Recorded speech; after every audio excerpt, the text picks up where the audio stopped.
늘 느끼는 것이지만 지금까지 우리가 살아오면서 좋은 일도 참 많이 있었지만은 참으로 실망한 적이 참 많은 것 같고 또 좌절할 때가 많은 것 같고 아닌 게 아니라 상처도 많이 받고 사는 것 같습니다. 이런 것들이 이렇게 치유되거나 해결되지 않고 그를 껴안고 살아가는 우리들. 그래서 안경이라 참 넘어진다고 그러죠. 마음이 무너지고. 그래서 우리 삶이 흔들리고 신앙도 흔들릴 때가 없지 않아 있습니다. 저 역시도 그래요. 하루에도 수십 번씩 이런 마음 저런 마음, 이런 생각 저런 생각, 이런 일 저런 일, 이런 성도 저런 성도 생각하며 기도하며 또 겪어가면서 느끼는 것은 참 제가 내가 많이 부족하구나. 이렇게 되면서 이게 겸손하게 하나님 앞에 엎드려 기도하면 좋은데 낙심할 때가 있어요. 넘어질 때가 있습니다. 여러분 겉으로 보실 때는 잘 안 보일 겁니다. 하루에 수십 번씩 넘어지고요. 근데 참 오늘 말씀 보면서 감사한 것은 뭐냐면 특별히 16절에 대저 의인은 7번 넘어질지라도 다시 일어나려고. 의인이라 하면 예수님 같은 의인을 말하는 것이 아니죠. 예수를 믿는 우리 모두가 의인으로 하나님께 불림받은 사람들인데 그렇구나. 우리가 7번 이게 숫자를 상징하는 것이 아니라 자주 여러 번 반복해서 넘어지는구나. 여러분 어떻습니까? 지금까지 살아오시면서 한 주간 살아오시면서 이런저런 일로 이렇게 넘어지실 때가 없으십니까? 다 사람들은 내만 같지 않아요. 내가 아무리 좋은 생각을 하고 옳은 생각해도 다 사람들이 내만 같지 않아요. 그렇다고 세상 어떤 사람들처럼 막 불도저처럼 밀어붙일 수도 없고 그렇게 될 일도 아니고 하다 보니까 나는 역량은 약하고 믿음은 부족하고 그러다 보니 이렇게 넘어질 때가 있습니다.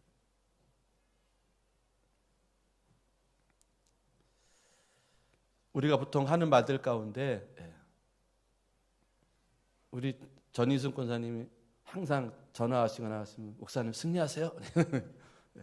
승리한다는 말을 자주 쓰는데요. 그게 무슨 의미일까 여러분? 싸워서 전투적으로 싸워서 이긴다는 그런 의미가 아니겠죠. 믿음으로 이기는 겁니다. 믿음은 뭐예요? 내 방식, 내 스타일, 내 감정이 아니라 내 능력이 아니고 그분께서 하나님께서 말씀하신 대로 사는 게 믿음이죠. 그 믿음으로 말씀으로 이기는 거예요. 오른밤을 치면 왼밤을 대고 겉옷을 달라 그러면 속옷을 주는 그런 것이 믿음의 모습이 아닐까 여러분. 그렇게 이기라는 거예요. 목소리 크다고 나이 먹었다고 힘 있다고 요즘 갑질한다 그러는데 그렇게 해서 누군가를 이기고 또 어떤 상황들을 이끌어내는 것이 아니라 믿음의 방법으로 하나의 방법으로 사는 것이 바로 승리하는 겁니다. 내가 넘어질지라도 다시 일어나는 것이 바로 믿음인 것이죠. 제가 오늘 말씀을 준비하면서 추석이 이제 코앞에 다가와 있잖아요. 제가 과거에 느꼈던 또 지금도 여전히 그런 마음 있어요. 믿지 않는 가족들을 바라보면서 또 이 민족을 바라보면서 마음이 넘어질 때가 있습니다. 언제 구원받나? 언제 우리 가족은 다 같이 모여서 예배드리고, 지금 우리가 좀 그렇게 하고 있습니다만은 그런 마음들을 가지고 있었어요. 여러분, 명절을 앞두고 또 연휴를 앞두고 승리하는 삶, 다시 먼저 일어날 수 있는 이 시간 되기를 원합니다. 어떤 사람, 어떤 상황이 또 우리에게 줘서 우리를 마음을 넘어지게 할지 모르겠어요. 예수 안 믿는 사람들이 공격할 수 있겠고, 예수 믿는 것 때문에 내가 사람들한테, 가족들에게, 친척들에게 어떤 말을 들을 수는 모르겠습니다. 여러분, 우리가 다시 먼저 일어나고 먼저 승리하는 이 시간 되기를 원해요. 그래서 여러분, 정말 이제 긴 연휴, 축소를 낀 연휴 가운데 승리하는 여러분 되시기를 주의 이름으로 축원합니다. 자, 오늘 성경 말씀 읽으면서 세 가지를 한번 생각해 보기를 원하는데요. 그 첫 번째는 뭐냐면은, 우리 삶은 내가 원치 않아도 어쩔 수 없는 삶의 환난과 공고를 당할 때가 있다. 내가 원치 않습니다. 그런데 그런 환난과 어려움과 고난들이 내게 공고들이 찾아온다는 것. 오늘 본문 10절 말씀 보시게 되면은, 내가 만일 환난 날에 낙담하면, 이 말씀을 하는 것을 보니까 우리 삶에 환난의 때가 있다라는 것입니다. 내가 정말 믿음으로 살고 의롭게 살고 착하게 살고 좀 잘 살고 싶은데도 이런 어려움이 있다라는 거죠.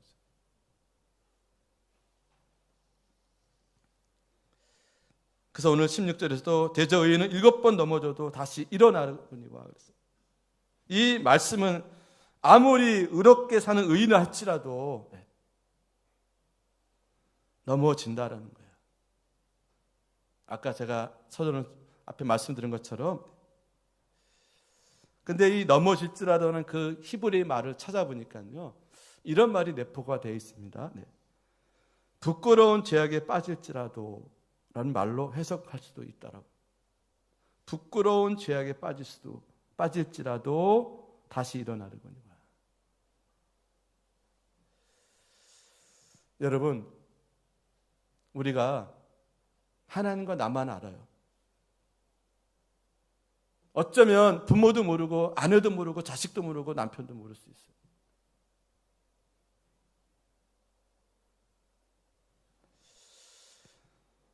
이건 내가 생각해도 이거는 참 부끄러운 거다. 그런 죄를 지었다 할지라도 우리는 다시 일어나야 됩니다.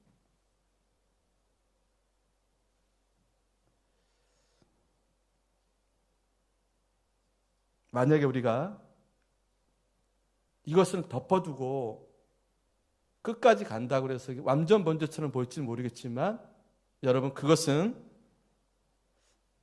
결정적인 순간에 사단이 우리를 그것을 약점으로 잡습니다.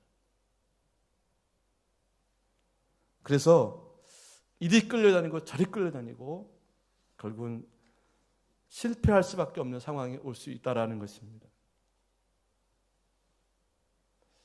한번 생각해 보십시오. 여러분, 하나님께서 우리에게 죽을 죄를 예수님 십자가 못 박혀 죽게 하심으로 우리를 다시 한번 구원해 주시고 다시 새 생명을 주신 분이십니다. 그렇다 그러면 우리가 아무리 정말 부끄러운 죄를 할지라도 용서해 주지 않으실까요?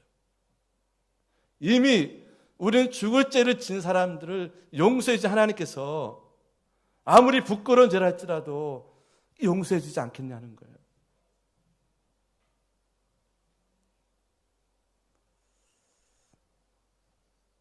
근데 저도 여러분 모르시지만 하나님 아시는 죄가 있습니다. 근데 이게 참 뭐라 그럴까요? 안 좋을 때 보니까요, 당장 무슨 일이 일어나는 것도 아니니까 에라 모르겠다, 될 대로 되라, 어떻게 되겠지. 이런 생각을 하게 되더라고요. 여러분, 이것이 사단이 우리에게 주는 가장 보편적인 모습이에요. 우리는 그 순간마다 내가 이번에 망할 것인가, 아니면 이번 계기로 내가 다시 일어날 것인가, 정말 신중하게 결정하셔야 됩니다. 이번에 아주 망할 것인가, 아니면 다시 일어날 것인가.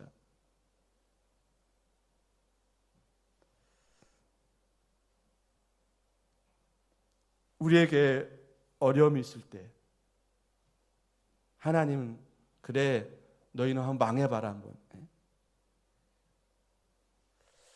이러려고 어려움을 주시는 것일까?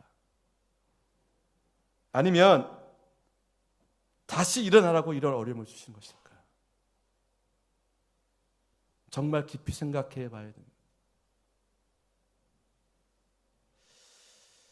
자, 우리나라가 좀 어렵다고 그랬잖아요. 네. 그러면 너 이놈들 그렇게 돈 좋아하고 쾌락하고 죄에 빠지나 한번 당해봐라 이놈들, 라고 어려움을 주시는 것일까?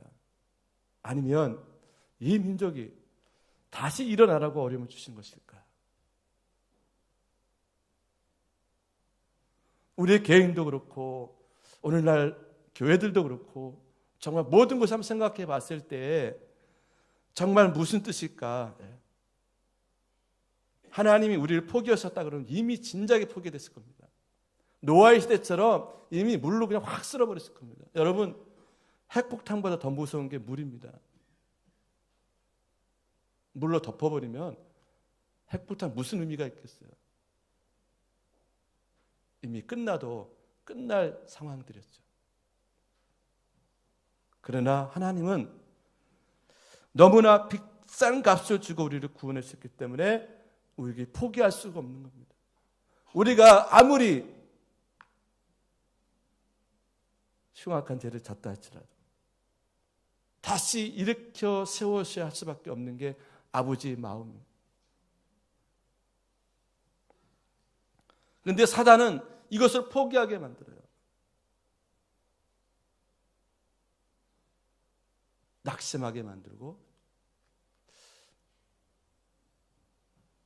여러분, 그래서 오늘 이 시간 혹시 우리가 그런 모습이 있다 그러면 결정하기를 원합니다. 다시 일어서기를 원합니다. 다시 넘어진 한이 있더라도 다시 일어나기를 원합니다. 우리가 어떻게 안 넘어지겠습니까? 그러면 사람이 아니죠.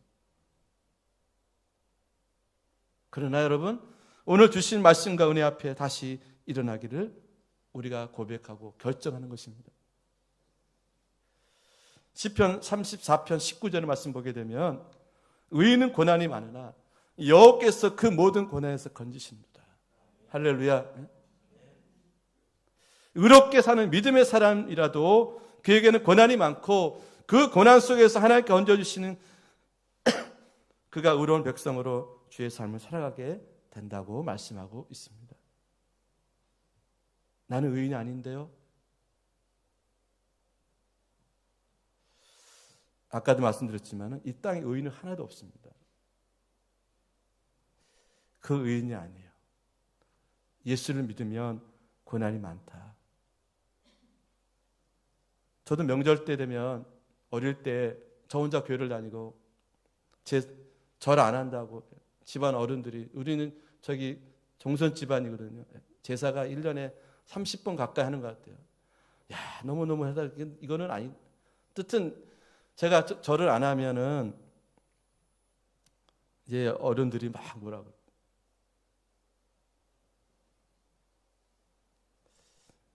예수 믿어도 그렇게 믿는 거 아니에요, 이놈아? 그러면서 막 야단을 치시는 거죠.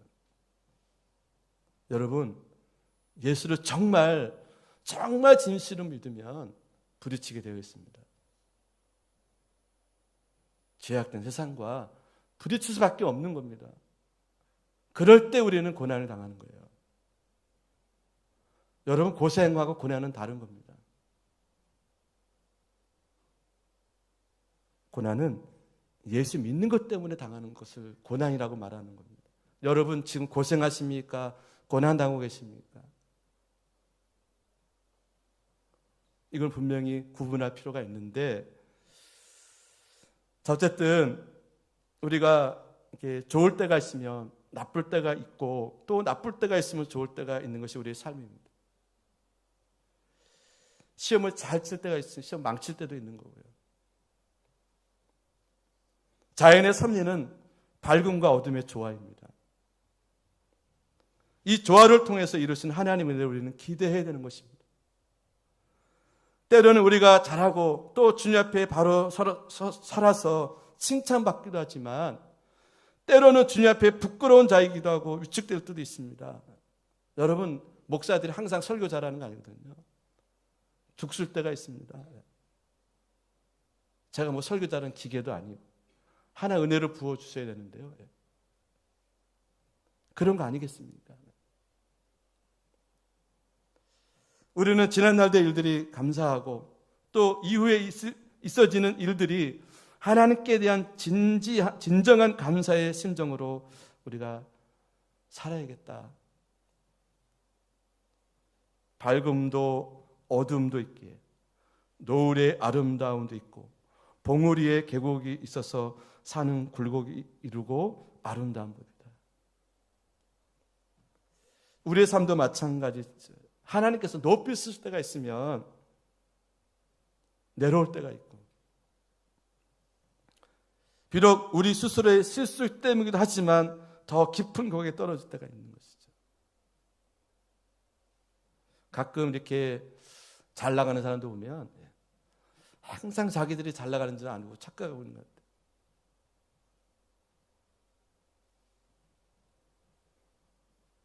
내려올 때 생각을 해야 되는데,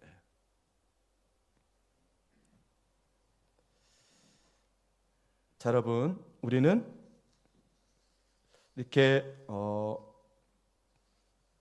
내가 원치 않아도 이런 삶의 환난과 공고가 있다라는 것, 그러나 우리를 다시 일으켜 세워주시는 하나님. 자, 두 번째 우리가 생각하는 것은 믿음의 사람은 어려움을 당하지 않는 사람이 아니라 어려움을 당하지만 능히 극복하는 사람이다. 자, 누구에게는 어려움이 있습니다. 대통령도 어려움이 있고, 저 노숙자도 어려움이 있는 거고, 큰 교회도 어려움이 있고, 작은 교회도 어려움이 있고. 여러분, 큰 교회라고 사람이 항상 넘치는 거 아니에요. 항상 거기 가도 일꾼이 부족하대. 작은 교회 가도 일꾼이 부족하고. 자, 이러는 우리는 이렇게 어려움 가운데 살아가고 있습니다. 어려움을 겪지 않는 사람이 아니라 그 어려움을 극복하는 사람이다. 우리 과거에 정말 우리 기독교가 잘못한 게 뭐냐면요, 예수 믿으면 복 받는다, 만사 형통한다, 문제 해결 받는다, 그래서 막 간증시키고 사람 동원하고 막 기복적인 신앙으로 이렇게 자꾸 우리 물들어 왔었는데요. 그게 아니고 정말 어려움이 있지만 어려움을 극복하는 것이 믿음이다. 이거를 가르쳤어야 되는데 우리가 지난날 그랬던 잘못들이 있습니다. 어쨌든 우리는 위기를 관리하는 능력과 다시 회복하는 그 믿음을 가지고 위기를 잘 관리하며 다시 일어서야 한다는 것입니다. 자, 여러분, 우리가 예수를 믿는 사람들인데 예수님이 어떻게 하나님을 믿었고 이 세상을 어떻게 살아오셨고 사람을 어떻게 대하셨고 어려움을 어떻게 극복하셨는지를 우리가 보고 배울 수 있는 그런 롤 모델이 예수님이신데요. 예수님은 십자가를 지신 일에 피하셨습니까? 안 피하셨습니까? 피할 수 없는 승자입니다.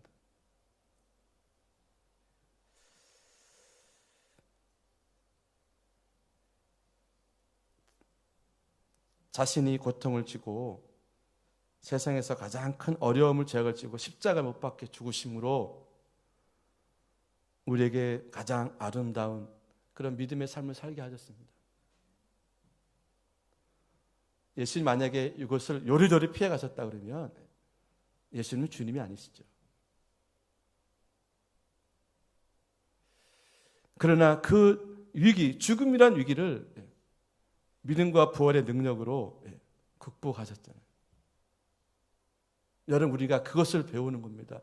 그것을 믿는 거죠. 예수를 믿는 것은 그것을 믿는 거 아니겠습니까?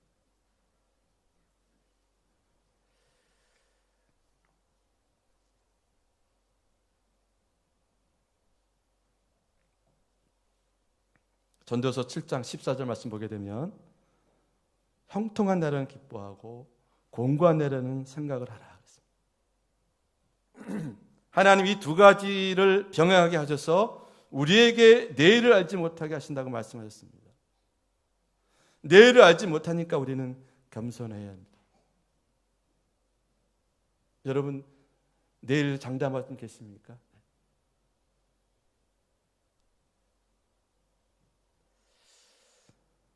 우리의 삶의 형통함과 공감이라는 이 두 가지 사실을 병행하게 하신다고 그랬습니다. 그러니 우리는 때로는 기뻐하고 때로는 깊이 생각하며 하나님 우리에게 원하시는 그 자리까지 나아가는 것입니다. 어려움이 있는 때는 우리가 단기간 내에 정말 발전할 수 있는 좋은 기회다. 어려움이 닥치니 우리에게는 귀한 진보가 있어야 한다는 것입니다. 그리고 다시는 그 어려움을 반복하지 않기 위해서 나름의 삶의 구조를 만들어야 된다. 자, 문제는 어려움을 반복하고 잘못을 반복하고 습관이 되어 시간이 지나면 그것이 잘못된 것조차도 느끼지 못하는 것이라고 생각을 합니다. 그래서 여러분, 어려움이 있을 때는 불만과 원망이 아니라 그래서 감사해야 한다는 거. 왜냐하면 하나님이 지금까지 나를 버리지 않으셨다는 증거거든요. 만약에 여러분 포기된 사람들은 죽든지 살든지 굶든지 먹든지 상관이 없는 겁니다. 그렇죠? 근데 지질이 못난 내 자식이라도 돌아와야 되니까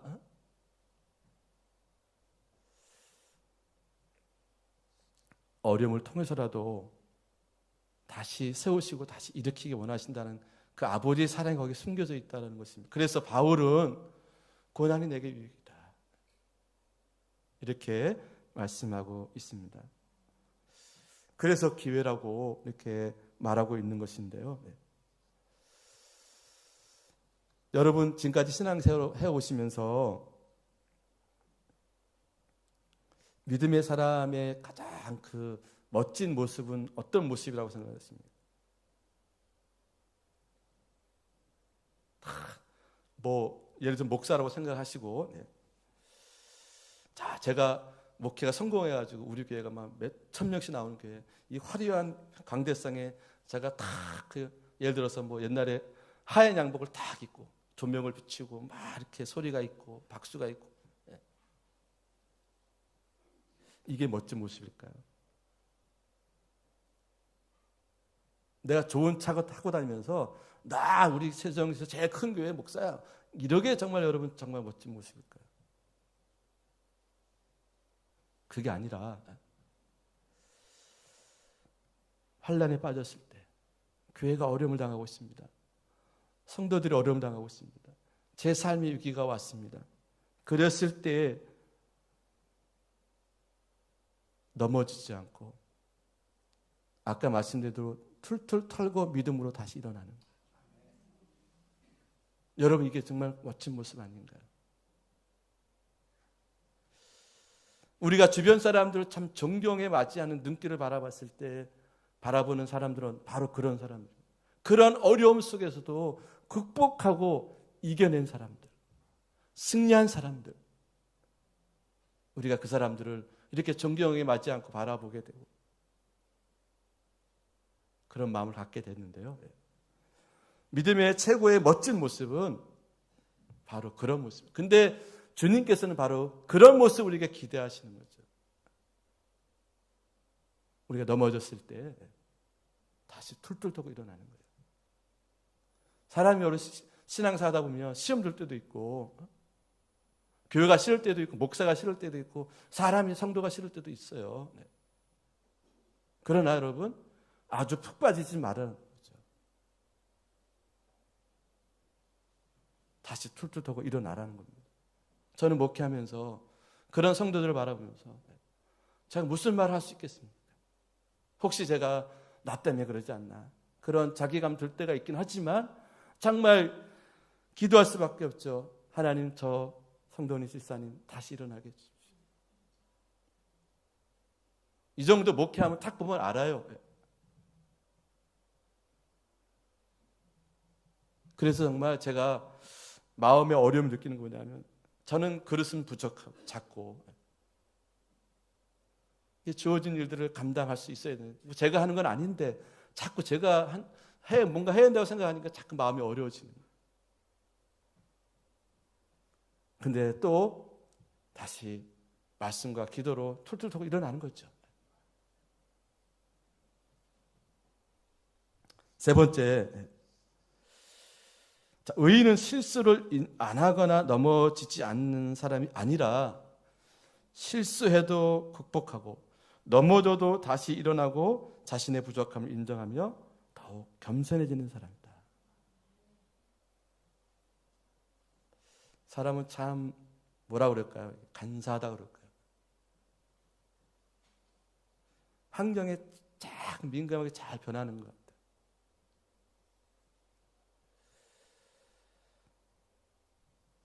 교만이 하늘을 찌른 사람도 어느 순간 하나 탁 떨어뜨리면 겸손한 사람 됩니다.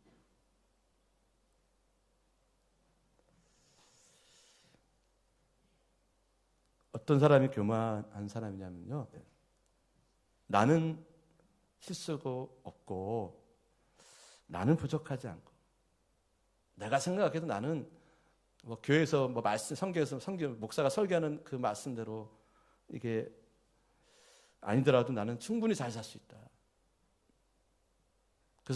그래서 신앙생활을 아주 교양적으로 신앙생활합니다. 내가 예배를 드려주는 거고 교회를 나와주는 거예요. 아주 교만한 사람들이죠. 착각이죠.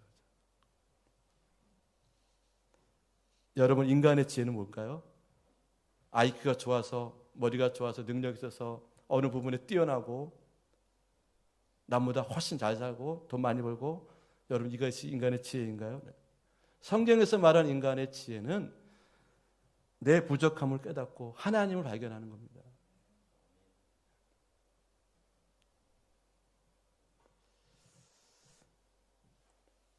내가 하나님 앞에 경거망동하고 하나님의 지으신 사람을 무시하라고 주신 것이 지혜가 아닙니다. 나의 무지를 깨닫는 것이 지혜이고 다른 사람을 무시하는 지혜가 아니라는 것입니다. 하나님의 은혜를 깨닫는 것이 지혜다. 여러분, 사람이 얼마나 이렇게 무식하고 어리석은지요. 성경에 나오는 것을 예를 들면 아담과 하와, 사단이 그러죠. 뱀이 이거 먹으면 사람같이 될 수 있다. 아담과 하와가 하나님과 같이 되려고 했습니다. 여러분, 말이 됩니까? 어떻게 하나님처럼 되려고 감히 생각을 합니까? 얼마나 어리석습니까? 여러분, 또 예수님 시대 헤롯, 메시아인 아기 예수를 자기가 죽일 수 있다라고 생각을 합니다. 메시아를 죽일 수 있다. 인간이 이렇게까지 어리석습니다. 구약에 나온 사울 왕, 하나님이 세우신 다윗을 죽일 수 있다라고 생각을 합니다. 그래서 그거에 모든 것을 걸어요. 사울 왕은 하나님의 섭리를 자기가 깨트릴 수 있다라고 생각을 합니다. 하나님 이게 먹을 수 있을까, 인간이? 안 되는 거거든요. 인간은 이와 같이 어리석음에까지 빠질 수 있다는 것입니다. 그들은 지혜를 짜내고 가지고 있는 여건과 능력을 통해서 하나님을 제한하고 하나님을 가려막으려고 했던 겁니다.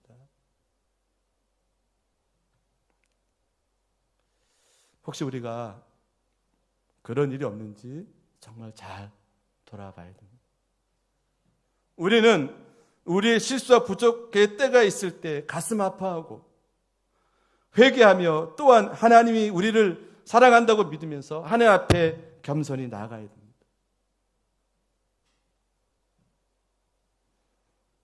부족하지만 그것을 인정하고 하나님의 힘으로 다시 일어나 하나님 앞에 다시 서는 겁니다. 하나님 우리에게 완벽을 요구하는 것이 아닙니다. 여러분 전도할 때 술 끊고 오십시오. 제사 문제 해결하고 오십시오. 제 문제 해결해 오십시오. 그럼 누가 나오겠습니까? 여러분 중에서 그거 다 해결하고 신앙을 살아가는 분 계십니까? 아니거든요. 우리가 어쩌면 주님 나라 갈 때까지 계속 진행 중입니다. 양파 껍데기 하나씩 벗기듯이. 부족함을 인정해야 됩니다. 그래야 다시 일어날 수 있다. 한국도 우리 대한민국도 그래요.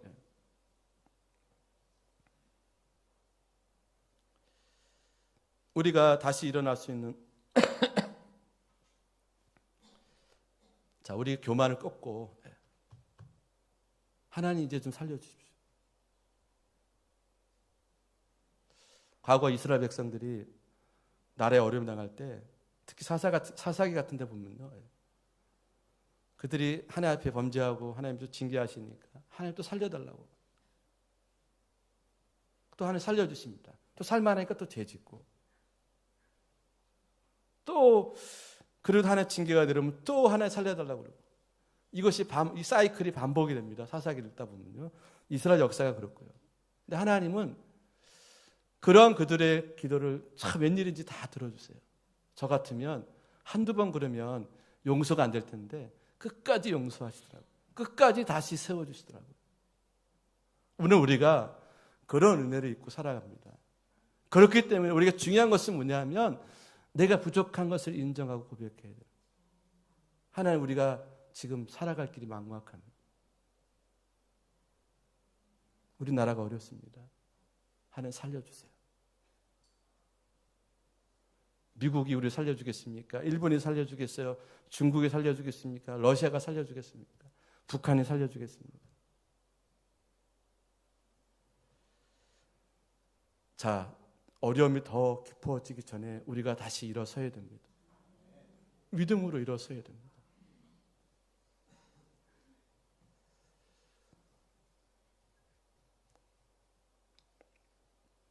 무엇인가 결핍이 있고 어려움이 있고 있다라는 것은 그것만이 전부가 아니고 그것 말고 또 다른 것이 하나 있더라고요. 뭔가 내게 어둠이 있으면 어딘가에 기쁨이 있고 어딘가에 또 좋은 것이 있더라고요. 제가 일부 때도 그 소개 말씀드렸는데요. 뭐 어느 가정이라 말할 수는 없는데 참 보면 그 남편 되신 분은 우리나라 최고의 대학을 나와요. 의대 교수고 의사고 아내도 정말 좋은 대학을 나왔고 행복의 조건을 다 갖췄습니다. 그런데 그 자녀 중에 하나가 장애를 가지고 있어요. 그런데 어떤 가정은 지질이 가난합니다. 부모한테 물려받은 재산도 없고 또 지금 뭐 이렇게 넉넉하지도 않습니다. 그런데 아이들이 믿음으로 착하게 잘 공부도 잘해요. 그냥 세상적인 뭐 어떤 그런 부귀영화는 아니더라도 나름대로 취직하고 잘 사는 거예요. 그래서 참 공평한 것 같아요. 그렇죠? 네. 그것은 뭡니까? 뭔가 기울어진 것이 있고 어둠이 있다 그러면 그 반대로 뭔가 좋은 것이 또 있다라는 것이고. 근데 우리는 그 좋은 것은 제껴놓고 바로 앞에 있는 그 어려움을 보고 우리 행복하지 않다, 불행하다, 나는 어렵다, 나는 죽고 싶다 뭐 이렇게 얘기를 하는데 다 배부른 소리죠, 사실은. 행복의 조건이 훨씬 더 많은데 우리는 불행하다라고 얘기를 합니다.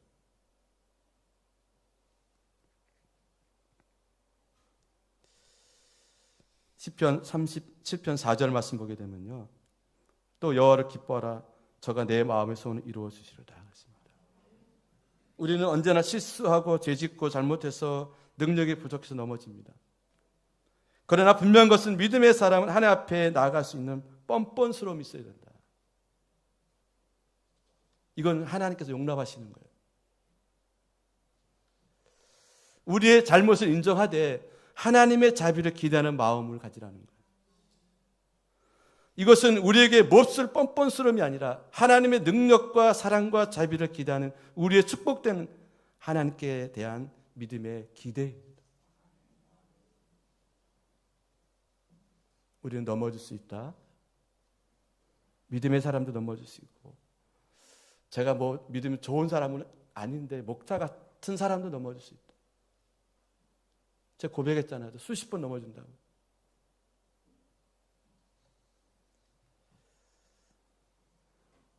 이제 가정에서 이제 자녀들 키울 때 보면 이럴 때가 있습니다. 철이 안 들어서 자식들이 부모의 마음을 아프게 합니다. 섭섭하게 하고, 때로는 기쁘게 할 때도 있고요. 그런데 때로는 이 섭섭한 마음이 있다가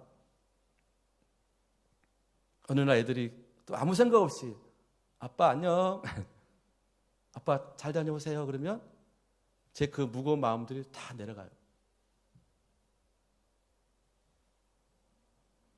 그 한마디에 다 녹아버립니다. 이것을 이렇게 적용하시면 될 것 같아요. 우리가 하나님 앞에 나가서 하나님 죄송합니다. 제가 잘못했습니다. 라고 하면 하나님께서 뭐라고 그러실까요? 원한을 품고 계셨다가 그래 너 말 잘했다 이놈 자식 그래. 에? 말 나온 게 우리 한번 해볼까 하고 우리에게 어떻게 하신 분이 아니시죠. 그냥 그 말 한마디에 우리 주님이 녹으십니다.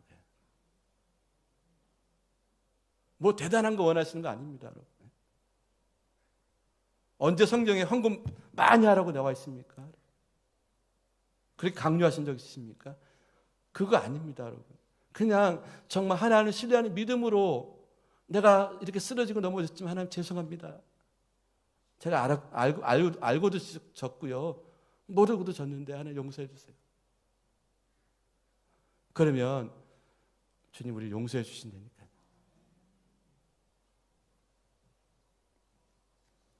그래서 콧깍지가 씌우면 안 보인다고 그러잖아요. 사랑하면 허물이 안 보인대요. 사랑하면 죄가 안 보인다고 그럽니다.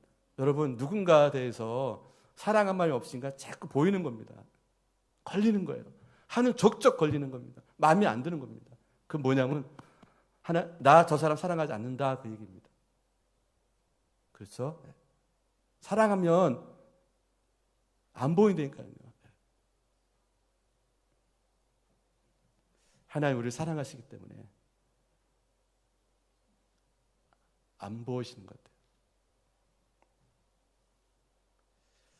이미 그렇게 하기로 작정하셨고 다 아시지만 기다려주시기로 결정하신 분이 하나님이십니다. 여러분 하나님 앞에 우리가 잘못한 것이 있다고 가출한 사람 되지 않았으면 좋겠습니다. 예를 들어서 아이들이 잘못했습니다. 죄값 받겠습니다. 저 집 나가 가출하겠습니다. 여러분 그러면 좋겠습니까? 그거 아니죠, 그죠? 하나님 앞에 나오는 우리들도 자녀의 잘못을 반성하며 용서해 주라고 나오는 자녀에게 마음이 가고 열려지고 또 기대해 주는 건 아니겠습니까? 그래, 잘해봐라. 하나님 앞에 자비를 구하며 하나님의 은혜를 사모하며 하나님 앞에 한 번 더 기회를 달라고 구하는 자녀에게 하나님이 외면하신 분이 아니시다. 다시 우리를 세워주신 분이시다. 자, 여러분 넘어질 수 있다. 은혜의 사람도 넘어질 수 있다.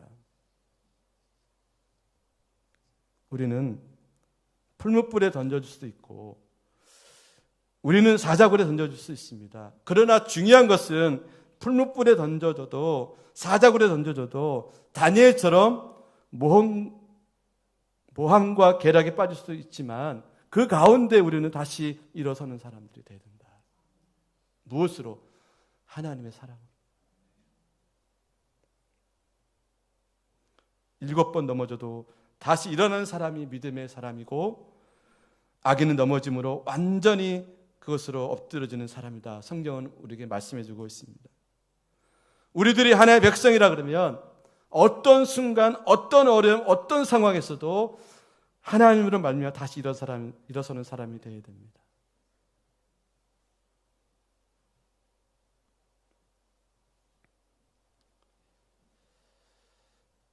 지금 여러분 어떤 상황이 있으십니까? 오늘 이 말씀으로 우리 다시 일어서서 넘어지지 않기를 원합니다. 아까도 말씀드렸지만 명절 때 되면 속상한 일이 많아요. 다 만나고 싶어 만났는데 만나고 오면 속상한 일이 많아요.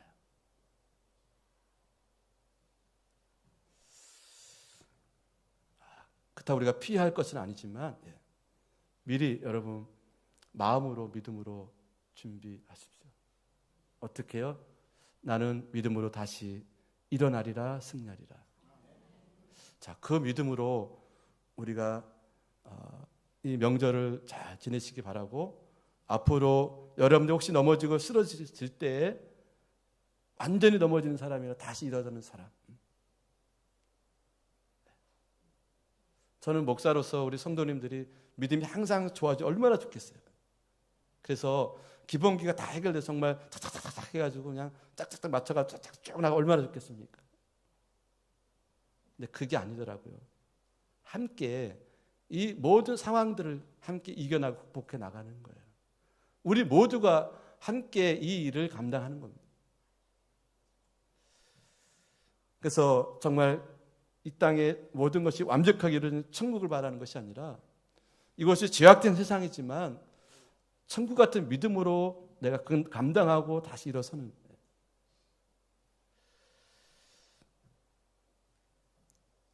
정말 하나님께서 우리를 통해서 그 승리하기 원하시고 다시 일어서기 원하시는 그 믿음의 삶을 사는 저와 여러분 되시기를 주의 이름으로 축원함을 드립니다. 아멘. 기도하겠습니다. 하나님, 그렇습니다. 저도 넘어지고 우리 모두도 넘어지고 쓰러집니다. 그러나 주님, 다시 일어날 수 있는 믿음과 용기와 희망을 주시옵소서. 하나님, 사랑하는 성도들 가운데 이미 무너진 마음들이 있습니까? 다시 세워 주시옵소서. 하나님, 우리 가정에 또는 우리 자녀들에게 또는 우리 교회, 하나님 또는 우리 나라 이 민족 안에 어려움이 있습니까? 다시 세워 주시옵소서. 하나님, 우리가 어떤 자리에 어떤 상황에 있든지 승리하는 믿음의 사람, 일어서는 사람 될 수 있도록 하나님 축복해 주시옵소서. 예수님 이름으로 기도 올려옵나이다. 아멘.